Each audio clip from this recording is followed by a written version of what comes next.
Now, for the viewers and fight fans in attendance around the world, and the millions of future subscribers across all my social media platforms, welcome to Tough Glove Boxing. I am locked in, and let's get ready to talk about it!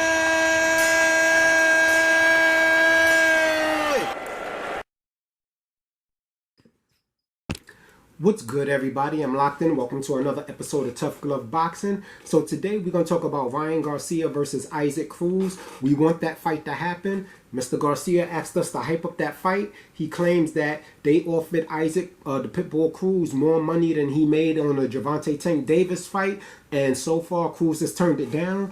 He said, you can't make a fighter get in the ring, but we've been trying to make him fight. But you can't make a fighter fight if you don't want to fight.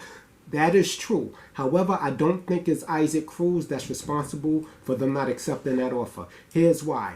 Isaac Cruz, immediately after the Tank fight, he was calling out Ryan Garcia, saying, let's do it. Ryan Garcia seemed like he wanted all of the smoke.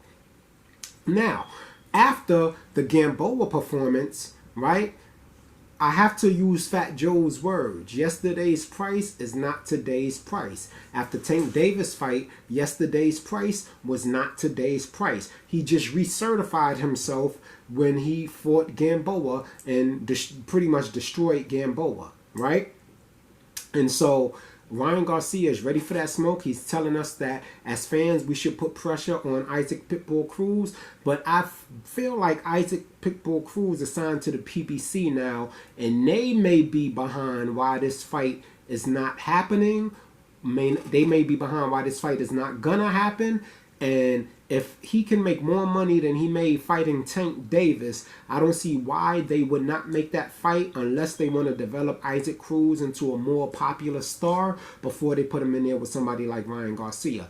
Now, I've been very hard on Ryan Garcia. I told you I was a fan of his until last year when he started pulling out of fights and making me look crazy. But I like what I'm seeing and hearing from him this year. He's looking for the smoke. It seems like we got the old King Rod back, and I'm here for it. I'm ready to see that fight. So Isaac Pitbull Cruz, whoever your management team is, come on, man, take that fight. Either way, I feel like it's going to be a great fight. I do see Ryan Garcia pulling out the victory by KO. I don't see this fight going to the scorecards at all. I think that it's either going to be Cruz gets the knockout, who definitely has the power and the timing, or it's going to be Ryan Garcia, who also has the power as well as the boxing skills. However, Ryan Garcia has been known to stand straight up with his chin in the air. That's going to be a major mistake, but hopefully he's worked on that. I did see a little bit of better movement from him when he fought to go, aka Game Boy, whose name I don't even like to mention for the sheer fact that he talked all of this nonsense like he was a killer,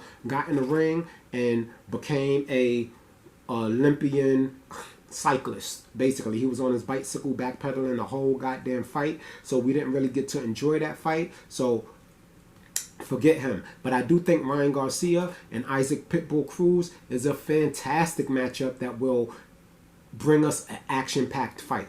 Now that we got that out the way, we're going to talk about the fight we got coming up this weekend. Jermell Charlo and Brian Castano 2 for Undisputed. This is going to be an all-out war. I don't see Jermell Charlo being as lax as he was in this fight as he was in the first fight. I see him coming 100% to bring the smoke. I see Castano coming 100% to bring the smoke, and this is going to be an all-out war. I can't wait for this fight to happen. I'm giving it to Jermell Charlo. I don't know if it's going to be by knockout, though, so I'm going to say Jermell Charlo wins by unanimous decision. I'm curious to see what Brian Castano that shows up tonight. I mean, the night of that fight.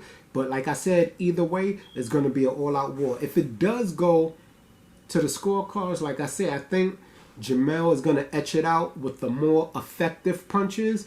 I do know Brian Castano knows how to apply intelligent pressure. He's not like your typical fighter who just moves forward and throws a bunch of punches. He's very intelligent. He has great punch placement, and he has a variety of punches in his arsenal. We all know what Jermell Charlo can do. He has power. He's very durable. He's very strong.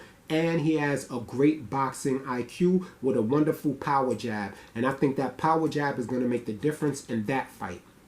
The other fight we got coming up, David Lemieux versus David Benavidez. Now, this fight is going to be a lot better than I think people believe. I think that they think that David Benavidez is going to wash this guy. Now, David Benavidez right now happens to be one of my favorite fighters, and so I'm not even going to lie. I've been keeping my eye on him. He's not at the top of my list yet, but he's definitely somebody to look out for. And also, he's also a two-time world champion who's never been beaten in the ring. Let's not forget that. The second thing I want to say, I saw an interview with David Benavidez, and I loved what I heard. He said if he can't get the fights that he wants at 168, it'll be nothing for him to move up to 175 and conquer that division. That is where I think David Benavidez really belongs, in my opinion. And I think that right now, he beats everybody at 175 with the exception of Benavidez. With the exception of him. Because you're going to have to punish him a lot to break him down. Like, I've never seen Benavidez get broken down, and you know, his power carries on from the 1st to the 12th round, and I do believe with his physicality and the amount of power that he just naturally has. This is not sit down on your punches power. When he throws a punch, he is very heavy-handed, and I think that's going to be a true challenge for David Benavidez. I think that will be a great super fight. You know what I mean? But either of the fighters up at 175 going up against David Benavidez will be a wonderful fight. David Benavidez also made it known that he always felt like he could beat Canelo. Like, he saw a lot of holes in Canelo's game plan. How true that is, I don't know. I've always chosen Canelo over David Benavidez right now due to Canelo's body work. But we can't forget David Benavidez can go to the body as well. He's a big monster guy, so he has a lot of power in his punches.